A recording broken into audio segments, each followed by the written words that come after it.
r/rules horror. Posted by u/purplewolfy. Welcome to Brooklyn High. As my mom opened the door and gestured for me to enter, I was immediately hit with a dark atmosphere. Everything looked so depressing. "Come on, sweetie," she said. I snapped out of my thoughts and nodded before reluctantly entering. As we walked through the hallway, kids who were sharing dull conversations stopped and stared. My mom seemed to not mind the stares, but my social anxiety wouldn't let me focus on anything else. Suddenly, a girl about my age walked up to us. "Oh. You must be M''S.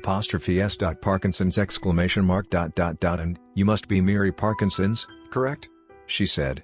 I nodded. Her smile faded and she just stared at me, as if she was trying to warn me with her eyes.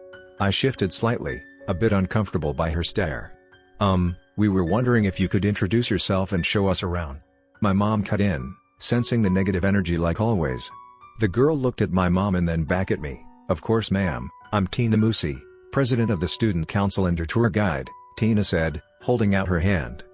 My mom smiled and nodded. "I'm guessing you can show Miri around yourself, huh? I have work to get to," my mom said. I shot a look at my mom and she shot one back, telling me to just try and smile at Tina. "I'd love for you to be my tour guide," I finally say. She smiled in relief. "Perfect. See you around, M''S. Parkinson's," Tina said before ushering me away from my mom. "You're going to regret enrolling here, Miri," she mumbled. "What?" I said, thinking I heard her wrong. "Huh? Nothing," she said, quickening her pace. I looked at her skeptically before forgetting about it, thinking she was talking about someone else. Tina opened the door and practically pushed me inside. "Good luck," she said before shutting the door. "Ah, you must be Miri!" Sit. The principal said, gesturing towards the seat across from him. I sat down and took in my surroundings. There were 2 doors on either side of the room. I swear I could hear faint screams but I shook it off. "Before we get to the basics, you must know the set of rules," he said. "Rules?" I repeated. "Rule 1, don't enter Class 1B. No matter what you hear in that room, do not enter it. This is a warning. You signed a waiver. Rule 2, eat whatever the cafeteria lady feeds you. You may see some remains in the food, but we promise you it's nicely cooked and tastes delicious, no matter how bitter it came from.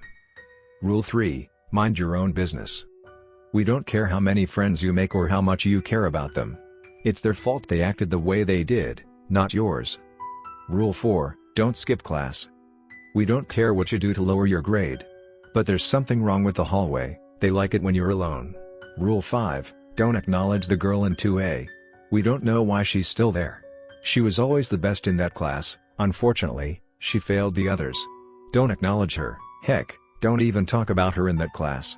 We can't control her actions. Rule 6, don't disobey the hall monitor. You can talk to him, look at him, talk about him. But whatever he says, do it. We do not know how he got here, we don't know what he is.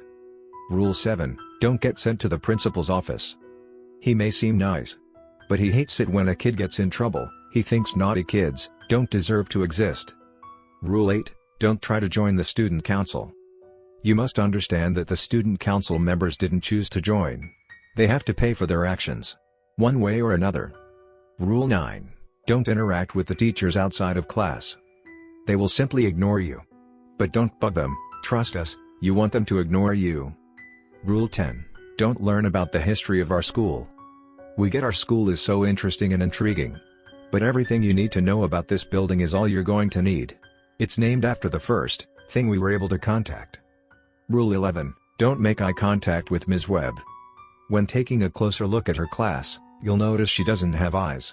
But trust me, she does somewhere, just don't look at her for too long. She quite literally has eyes in the back of her head. Rule 12, don't produce any type of light when the hallway goes dark. If you're in the middle of locker break and the hallway gets pitch black and you hear singing, don't try and produce any type of light. It's just Brooklyn looking for her next prodigy. We're sure you're not who she wants, so don't become it. Rule 13, when in the library, hushed voices. The librarian isn't some lady here to help. She's blind, and she loves kids. A little too much. So if you hear her getting close to where you are in the library, simply be quiet and she won't acknowledge you. Rule 14, don't speak to the janitor. We don't know what he does to students, but he hates his job, And he probably hates you too. Rule 15, don't enter class 3C. You may see it on your schedule, and see students entering the classroom. But I assure you, it is not real. Once you enter, you can't turn back, ever. The principal snatched the paper from my eyes and threw it back in his drawer. Wait. I wasn't done looking at it. I protested. I'm afraid that's too bad on your part, Miri, he said in a matter-of-fact tone. I stared at him in disbelief. Who the hell is Brooklyn? What's in the cafeteria food? As I stood up and made my way to leave, a student busted out one of the rooms and ran out of the room. I swear I saw blood all over them. What the hell is wrong with this school? As I was about to leave, the principal stopped me. Oh, and, remember. He held up a list of students. My name was added to the very top. You signed a waiver, he said before smiling. I returned the smile awkwardly before opening the door and walking out.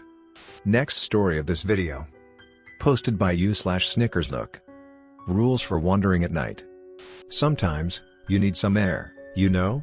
All that stress from work and studying can really hurt your psyche, and a nice, quiet stroll through your neighborhood at night can really help ease you. It isn't all that simple though, you must have realized after seeing the many rules written for many people on this site. Rule 1. Remember to lock your door if you plan to come back to your house. If you don't, best case scenario is that a robber broke in and stole your valuables. Worst case? Your entire neighborhood was pulled into a dimensional rift and is being destroyed. Rule 2. Always remember to check the time on your watch every dozen minutes. Even if you don't have a watch, act as if you do and look at your wrist. Some people haven't evolved with technology, and checking the time on a phone won't be enough to soothe the. Rule 3. If you meet any wanderers such as yourself, feel free to talk and exchange tips about wandering st night. It's better to make sure that they are informed than not. Rule 4. Our neighborhood does not have any supercars. No, not even that rich punk Jonas. If you hear the engine of a supercar, keep yourself hidden until it passes. If they have corpses in their trunk, just pray to whatever god you believe in. The sweepers are doing their job, at least. Rule 5. If any wanderer comes to you and tries to give you tips about wandering at night that do not correlate with this rule set, fuck their shit up. The liars really want you dead, but they're not nearly as strong as some of the other ones. Rule 6. If the sun rises but it's still night, you've got an encounter with a Sunstalker. Look below the sun, you see its thin legs and now realize that its head is the false sun? Run the fuck away. Rule 7. If the sun doesn't rise by 6 a.m., congratulations. You broke at least one of these rules, and instead of killing you outright, you're trapped in the night forever. If you meet any wanderers in the next nights, talk to them and create false rules for them to follow. If they have more than one brain cell, they'll free you. Rule 8. If the sun does rise, head home and go sleep. In case you left your door unlocked, go buy some food and leave it on your porch because I'm hungry.